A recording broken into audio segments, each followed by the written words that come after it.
Good evening. This is BBC Newsline, the headlines this Friday evening. Rory McIlroy thrills the sellout crowds at golf's Open Championship and says he can't wait for the weekend. Tens of thousands of golf fans brave the weather to see their heroes play at Royal Portrush. The course is great. The fans have been fantastic. Love watching our favorite players like Scotty Scheffler, and we survived the weather yesterday. We've also been finding out if the crowds are boosting local businesses. In other news, the family of murdered show jumper Katie Simpson set up a charity to help other families whose loved ones have been killed. We know what it's like to lose a loved one and not to be listened to, and this charity is going to help so much and so many people. Living near Warren Point Port say the stench of a waste management firm is driving them from their homes. We've seen better weather in Portrush today, but golfers and spectators could be in for a mixed bag this weekend. I'll have the details shortly.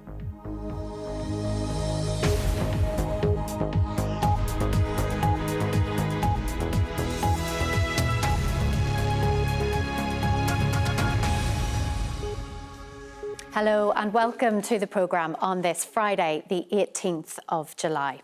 Well, there's only one show in town today, and we're going to head straight to a small corner of the North Coast this evening, where the world's best golfers are battling the elements and each other. Thousands of fans are there too, enjoying the sunshine, enduring the showers. They're crowded deep around Rory McIlroy all day, who had a roller coaster start to his round earlier. Well, let's check in now with Stephen Watson, who's in a very wet and soggy Portrush for us this evening. Stephen.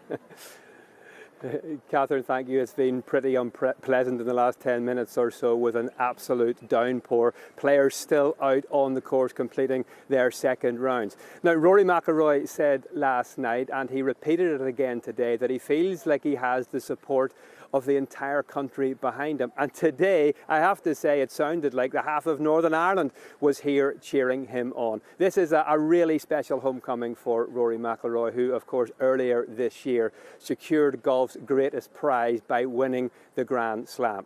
Now, the last time the Open was in Royal Portrush back in 2019, McIlroy didn't make the halfway cut and wasn't here for the weekend. But this time, he very much is, and he is in the mix. Rory is currently tied for 13th place, 7 shots behind the leader, England's Matt Fitzpatrick, after a second round, which had everything, as Gavin Andrews reports. Have that opportunity 6 years ago, so to play an extra 2 days in this atmosphere in front of these crowds, And as quickly as that nasty rain came, it has gone. Now, Royal Portrush is the jewel in the crown of golf courses here on the North Coast. There are many other fabulous courses like the Valley, part of this complex, Portstewart, Castle Rock and Ballycastle. And now there could be another new seaside course, because Galgorm Collection have announced that they are planning to try and build what would be the first new links course in Northern Ireland for over a century. Ballerina is the site. It will cost £30 million, still awaiting planning permission, but the intention is to have the new course in place by 2029. The course is just outside Ballerina village, which is just about 10 minutes north of Limavady.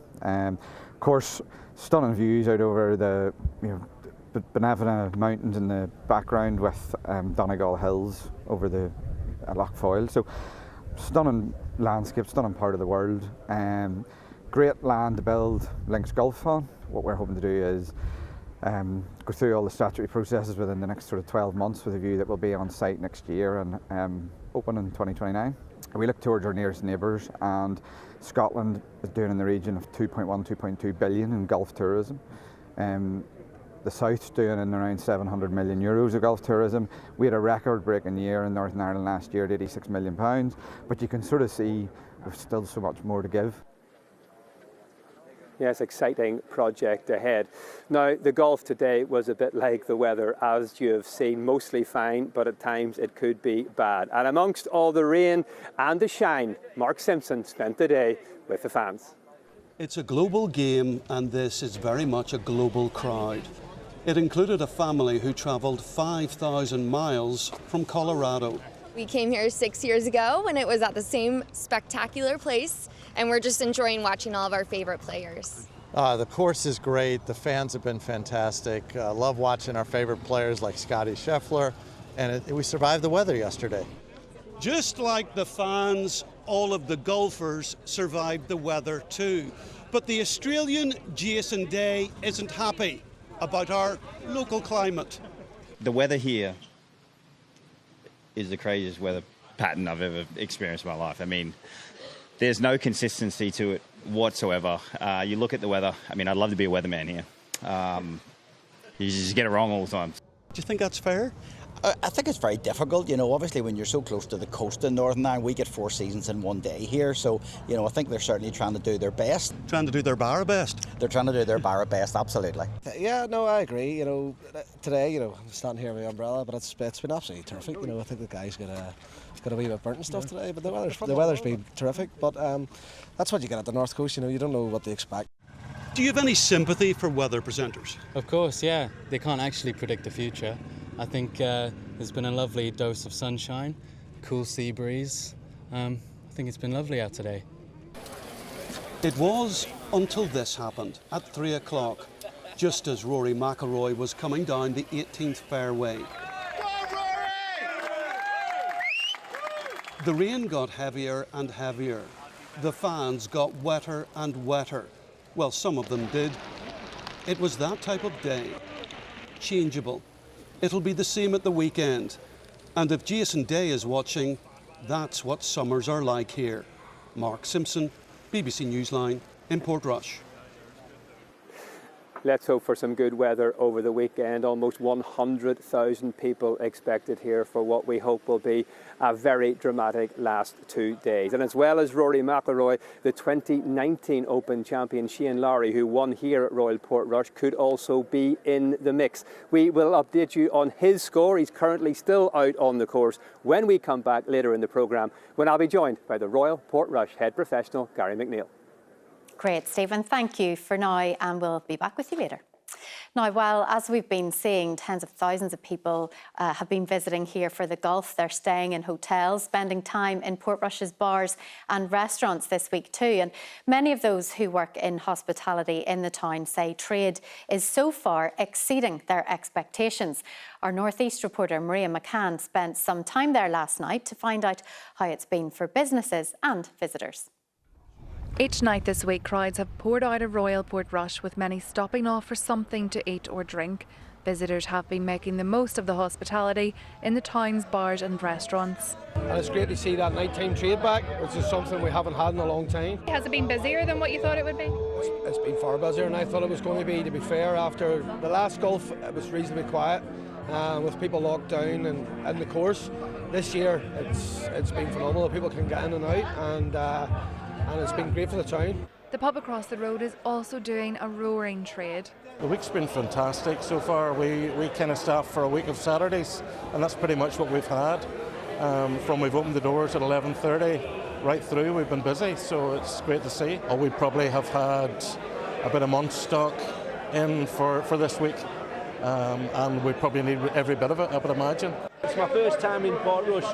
We had a fantastic time, lovely people, and it's what a buzz, what an atmosphere.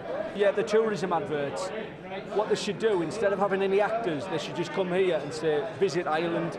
Oh yeah, I'd come back in a heartbeat. As I said, everybody's been so kind. We're trying to go play golf ourselves one day, and they said, well, do you have any clubs? We said, no, we didn't bring any, we just think we would, rent some. And they went out of their way to get us clubs so that we could go play golf for the next 2 days. Unbelievably generous. It's been a beyond incredible experience. Fantastic. It's great. It's awesome.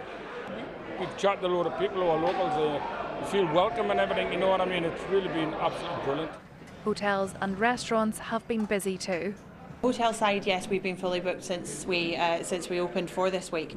However, our restaurant and our bar are full of locals, full of people coming into the town and full of external visitors, and that for us was always so important. So we have seen a massive push in that this week as well, which has been brilliant, and we already see the longevity of that with people who were here a couple of days ago who are now already booked in for the weekend.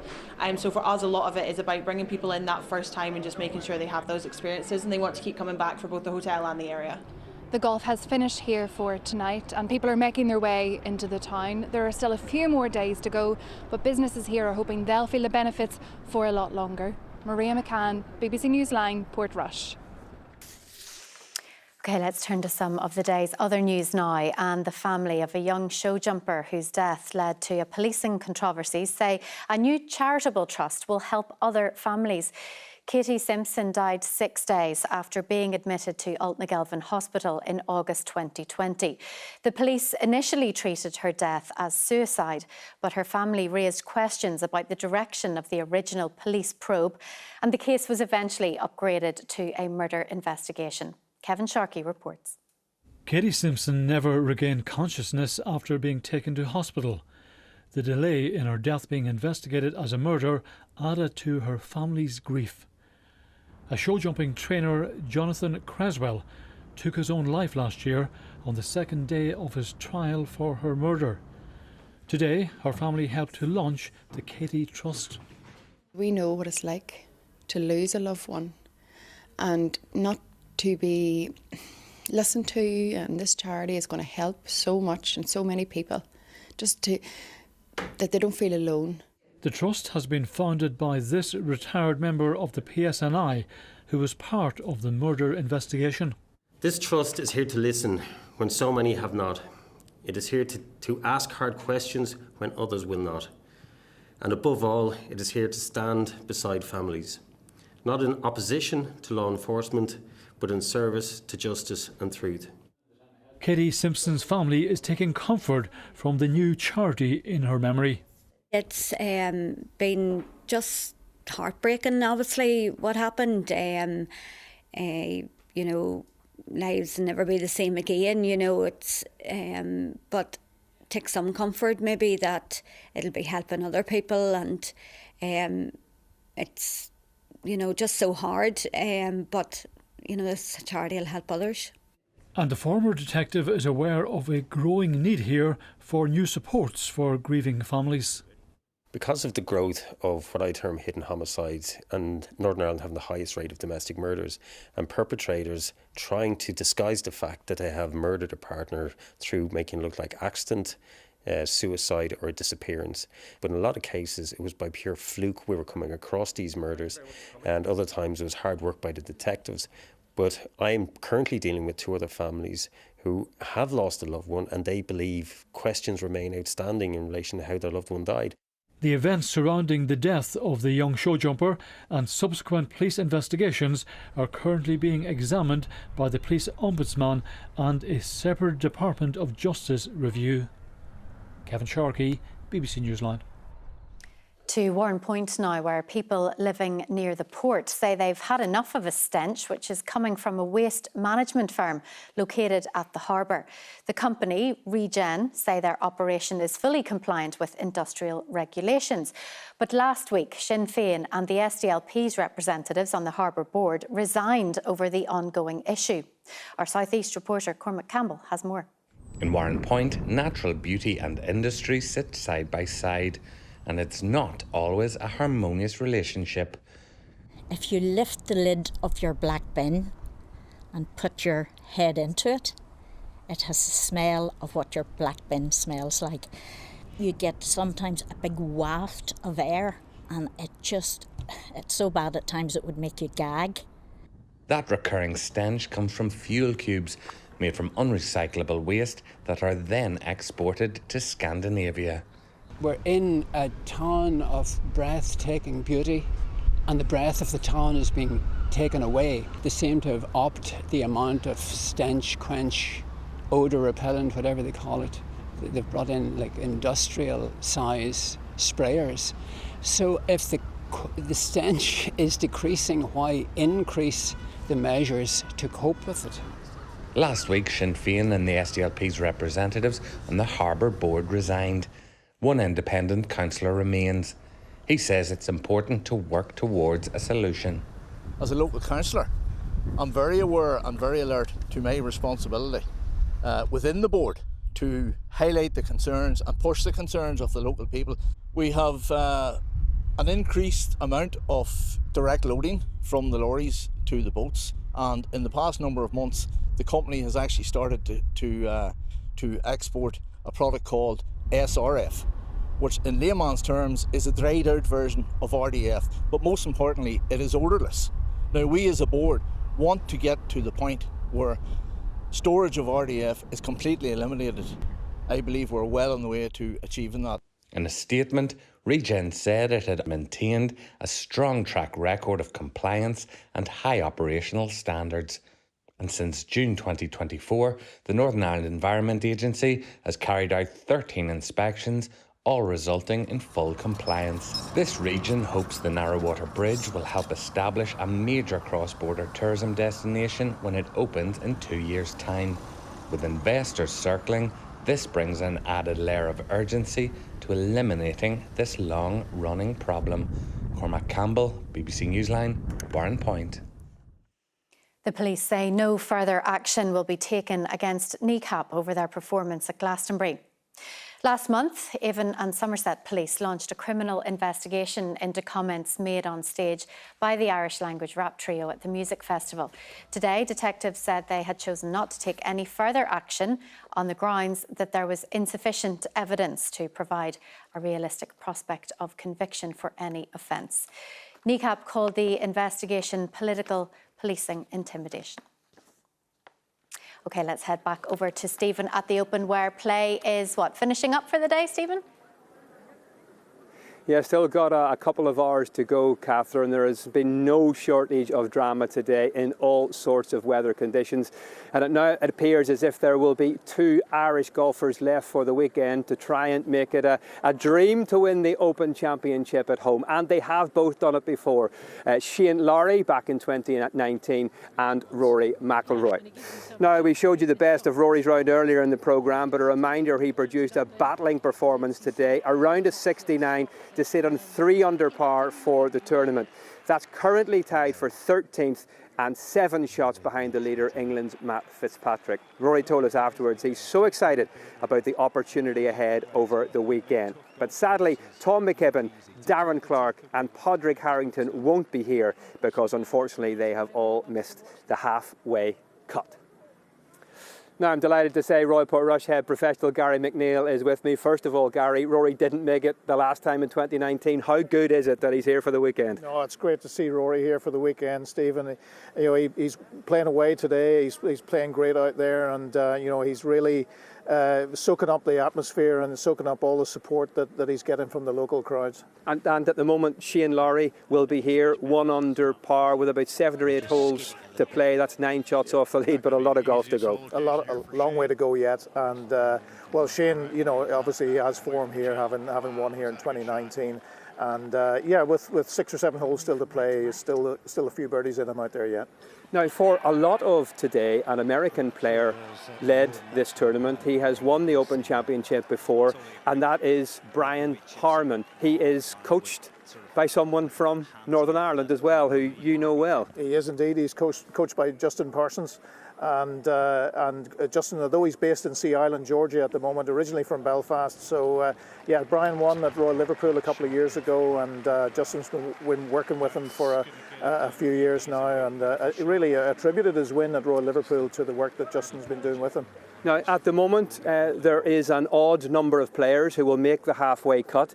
If it stays like that, it means you are going to have to play tomorrow as a marker, as you did in 2019. What are the nerves like at the moment? It is a very nervy couple of hours coming up now. So listen, we'll see how it goes. I managed to get down to the range a little bit earlier this afternoon there and had a few shots. So listen, we'll see what the next couple of hours brings before we get confirmation on that. On a personal level, I've known you for a long time. You're a good friend of mine. I hope you make it out tomorrow morning, Gary. Thank you very much indeed.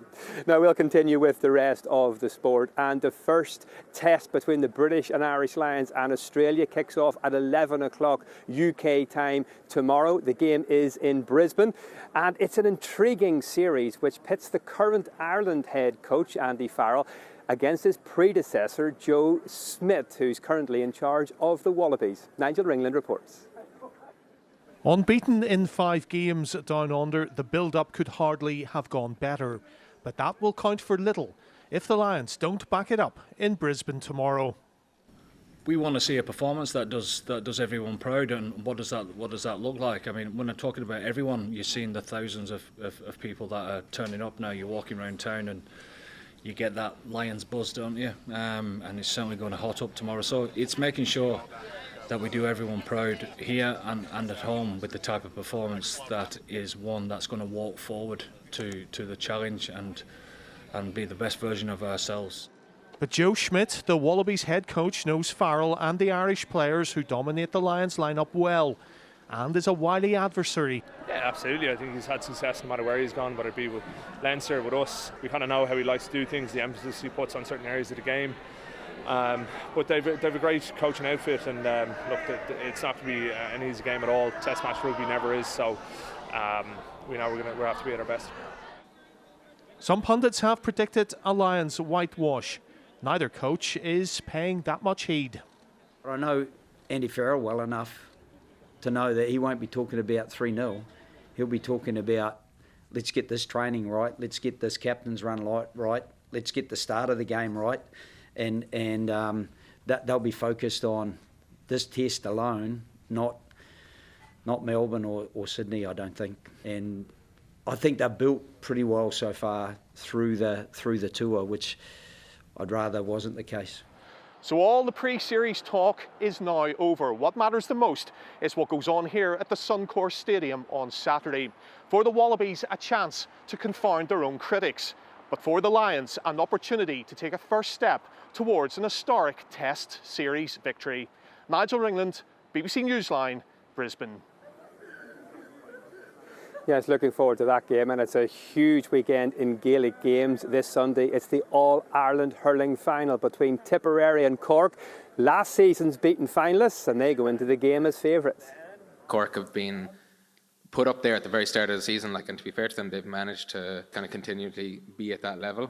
And then annihilating Dublin in the semi, it's just not what you want in a semi-final coming into a final like that. And yeah, Tip come under the radar. I don't see Cork losing it. I just think that they're a superior team, essentially, and they've got better players. And we have UK-wide coverage this Sunday on BBC Two. Now in football, in last night's UEFA Conference League, Cliftonville unfortunately were beaten by St Joseph's of Gibraltar 5-4 in aggregate following a 3-2 defeat at Solitude. The home side battled hard after going down to 10 men when Audrin Casey was sent off after a second yellow card offence. But the visitors would go on to prevail after extra time in the Conference League's second leg. The players deserve so much credit. I was immensely proud of their performance. It's always difficult. It was always going to be difficult in terms of going down, and they had a numerical advantage. But I just thought we were still in the game. We still tried to create opportunities. We still tried to be brave on the ball. I think when it was 11v11, I really fancied our chances. Even going behind so early in the game, I thought we showed real quality in our play. I thought, scored a great goal. Mihal scored a great goal, and I felt that, it was inevitable that we would go on. It's a really disappointing night. To be gallant losers means nothing really to us as a group. Yes, hard luck to Cliftonville. That's it live from Royal Portrush. We'll keep you up to date with the Open across the BBC, across the weekend. Come on, Rory McIlroy, Catherine. Stephen, how did I know you were going to say that? Hopefully the rain stays off for the rest of the evening. And we've got the person here to find out how it's looking. Rick, how's the weekend shaping up? Yeah, Catherine, it's well, they had just about everything thrown at them at the North Coast today, didn't they? As we heard from Mark Simpson's report there. Hi there, everyone. The answer is there's going to be a bit of a mixed bag over the weekend then. And before we get to that, though, let's see how we're shaping up this evening, because there has been plenty of rain on the North Coast, but it's going to be an increasingly dry picture as we head over the next few hours. There is going to be plenty of cloud, plenty of murkiness lingering in the air this evening, and that's going to keep the temperatures up. So overnight lows tonight are a very mild 15, maybe 16 degrees in some places. So perhaps an uncomfortably mild night to come for some people. Tomorrow, then, there is good news some bad news. The good news is we are going to see some brightness. We are going to see some sunshine, particularly later on in the day tomorrow. The bad news is we never truly escape the threats of these showers that have been causing so many problems up on the north coast. You can tell by the graphics there they are due to drive their way westwards tomorrow morning. Nothing, though, like the conditions we're expected to see in the southwest of the island tomorrow. That will be the wettest of the weather on the island if you are travelling over the weekend. In Northern Ireland then tomorrow, top temperatures in the low 20s, light breeze as well, feeling quite humid. So it is going to feel quite mild if you're out and about tomorrow. If you're heading up to watch the golf, shouldn't be too bad. I would, though, just bring the umbrella to be on the safe side. As we head into tomorrow evening then, it's a clearing picture. Again, temperatures staying quite mild overnight at 13 or 14 degrees. But as we edge towards Sunday breakfast time, you can see these showers start to edge their way in, make their presence felt. They are going to linger. And that is going to be the theme, I think, as we head into Sunday. It is going to be the wetter of the weekend days for sure. Frequent showers, although fingers crossed we are expected to be a bit drier later on. So some of those showers lingering on Sunday for a while. Hopefully, by the worst of it, should have passed Portrush by lunchtime for the final round of the Open Championship. Catherine. Hopefully, Rick. Thank you very much for that. And thank you for joining us this evening. Have a great weekend, whatever you're up to. Bye-bye.